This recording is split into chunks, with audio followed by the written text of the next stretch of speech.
Welcome to the 2022 Fide, Caruana, and Nepomniachtchi Invitational. The way this tournament works is we bring in Nepomniachtchi, we bring in Caruana, we bring in 6 other strong players for those two to trounce on. That's what it seemed like this tournament.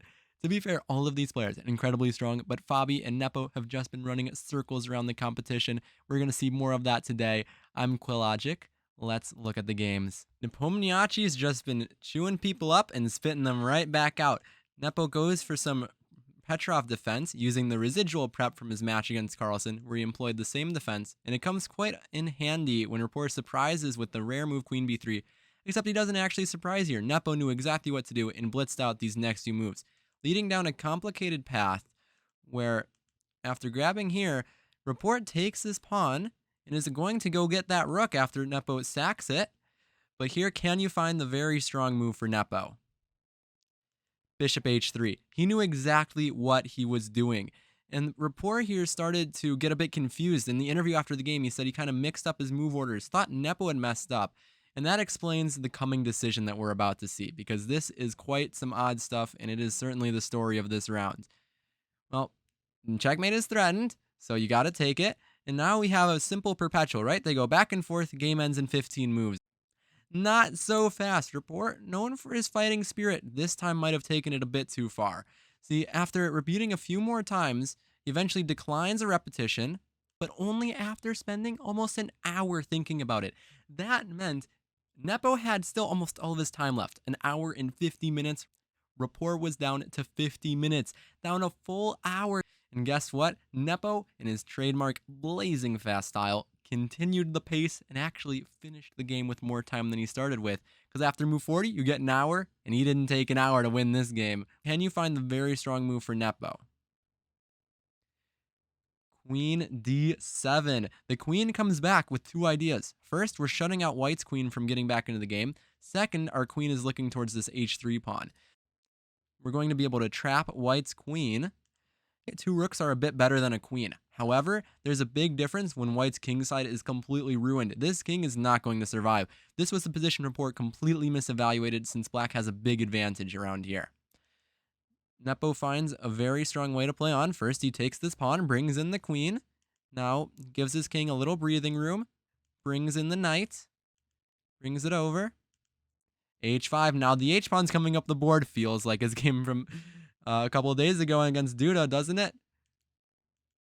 Queen comes back. h4, attacking the bishop. After knight g5, can you find another good move for Nepo? Knight takes e4, gets the queen in. If you take with the rook, we'll take f3. And when you take with the pawn, the queen comes in anyway. The rooks are now totally stuck. They can hardly move. Meanwhile, black's about to push h3, threaten to mate on g2. So white plays h3 to stop it, but one last move for black. Bishop e7, bring the last piece into the game. With the bishop joining the attack, it is all but over. They make a few more moves until Rapport resigns, with this attack going to be completely devastating and winning Hall of White's pawns for good measure. But after bishop h4, he calls it a day. The problem is after bishop f2, queen g2 would be mate. After rook f2, we can go pawn h2, and white doesn't have a good way to take back. If you take with the bishop, that's checkmate. Take with the rook, that's checkmate. Just another demolition by Nepo. Our other players here really are just drawing themselves out of the tournament, as with all these draws, they aren't going to keep pace with our leaders Nepo and Fabi. We see a Nimzo Indian, once again played by Nakamura, where after a bunch of early trades, Duda is left with the isolated queen's pawn, which can be a double-edged feature of the position, so maybe both sides were hoping for a win.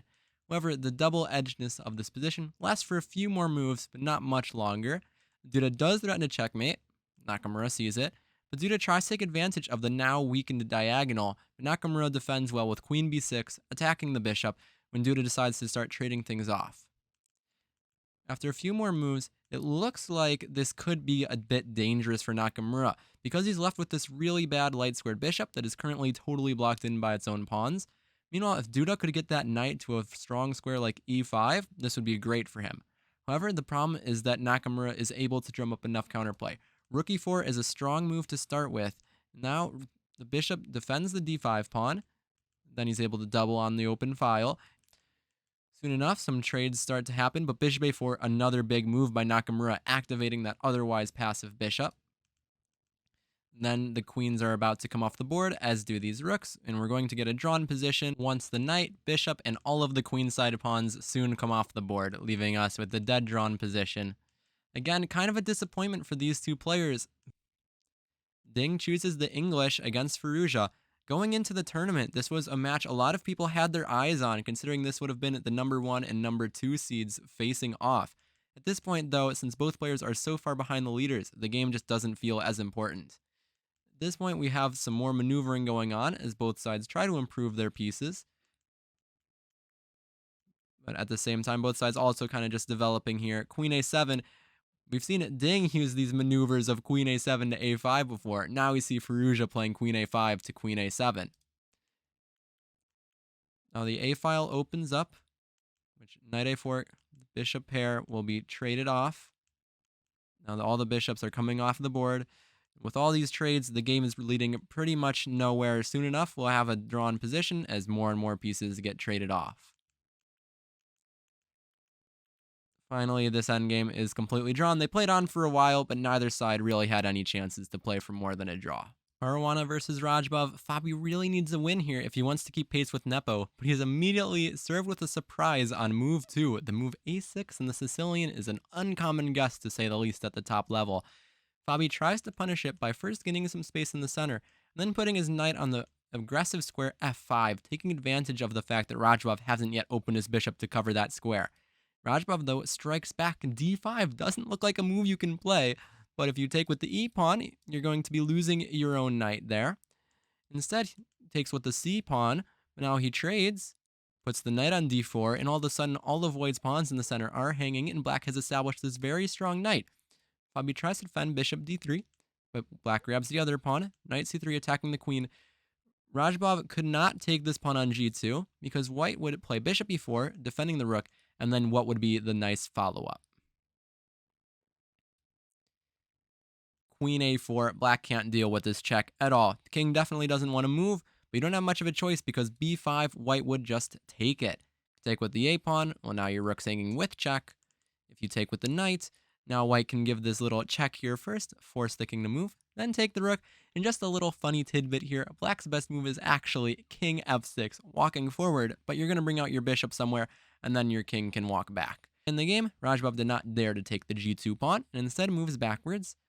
Both sides develop their pieces pretty normally until Radjabov castles queenside. Looks like this king is in big trouble, but actually white doesn't really have the chance to build a big attack here, and instead the game is going to go into an endgame. Fabi grabs this extra pawn. He has an extra one on f5, so now he's up a pawn, not the healthiest one though. Some simplifications ensue, where a few pieces are traded. Again, white does have this extra f5 pawn. That is what Fabi is playing for in this position, to use that pawn in the endgame. We'll see if he can do it. Fabi offers an endgame where there are opposite colored bishops, but with the other pieces on the board and the fact that Fabi is up a pawn, there are still good winning chances for him. Fabi establishes this nice little setup. Pawn defends the bishop, defends the pawn. The rook e7, bringing the rooks into the game for both sides. Radjabov does make a committal decision here, decides to trade off the bishop for this knight to try to make some counterplay against these pawns, with now the knight coming in, opening up the rook to attack. Fabi defends. After f6, let's look for a plan for Caruana. King g3. The king's going to go on quite the adventure here. Let's see how Fabi makes it work.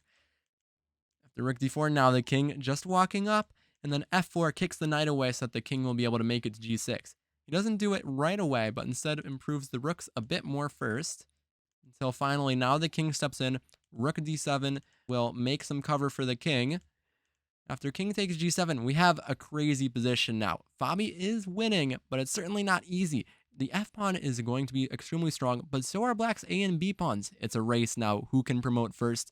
Let's see. Radjabov goes first with b4, take b3, rook d2, trying to slow down Radjabov's pawns, which is why he gets the other one involved.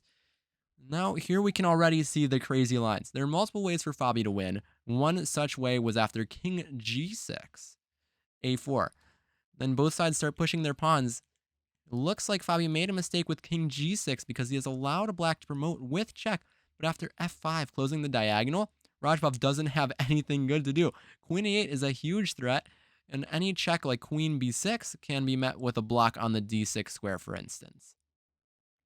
Going back, instead of that, though, Fabi went for king e6, also winning. After the rooks are traded, pawns are marching. Go, pawns, go. Both sides queen. White's king is on e6. Black has promoted first. It feels like Black should win here because they queen first. They're the one who can check first. But the problem is Black has no good checks. Somehow this king in the center is completely safe. Unbelievable. Queen g6 check. It's blocked. Here, Radjabov goes for another check, trying to keep the queens on the board. He could trade, which again leads to another crazy endgame. Here again, let's see it. Radjabov runs first. And suddenly, after king b5 getting off the square with check, it looks like Radjabov's going to promote first because this pawn is so much faster. After rook b5, king goes to a4. After f6, Black queens, but can you find the win for White? Don't play rook a8 yet. You're trying to skewer and win the queen, but they can block. But by inserting the move bishop c6 check first, whatever Black does, we'll be able to play rook a8 to win the queen. If they take, rook a8 check. Now we're going to go over here, take the queen, promote our pawn on the other side of the board. If they play, again, the same thing, king a5 or king a3, this is still a problem because rook a5 would be hanging. Going back, another option for Black is what if they try to put the king on c4? We can go rook a8, and Black really can't support this pawn, and we'll have plenty of time to promote our own pawn over here. Okay, returning to the game continuation after White blocked this check. Again, Radjabov did not trade queens, but instead went queen e8. King moves over, attacking the rook, and just the calm move rook c7, telling Radjabov, I'm not scared, you don't have any checks, you can't do anything. For instance, a check like knight b5, well actually, when White plays the only legal move, king d5, it's a counter check with our queen. What an amazing idea. Fabi converts this position by trading off the rest of the pieces. Queens come off, rooks come off, the e-pawn will win the game here.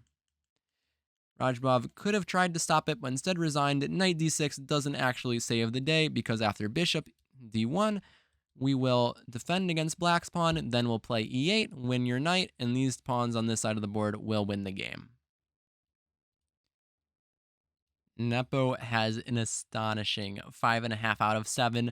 Fabi, though, still in this, only half a point behind with 5 points. Nakamura has 3.5. Ding, Rapport, Duda with 3 points. Radjabov and Firouzja find themselves at the bottom at the halfway point with only 2.5 points. We are in an unbelievable position after the first half of the tournament with it seems like only 2 people left with any sort of chances. Who's your pick, Fabi or Nepo? Let me know in the comments below. Make sure you like, share, and subscribe.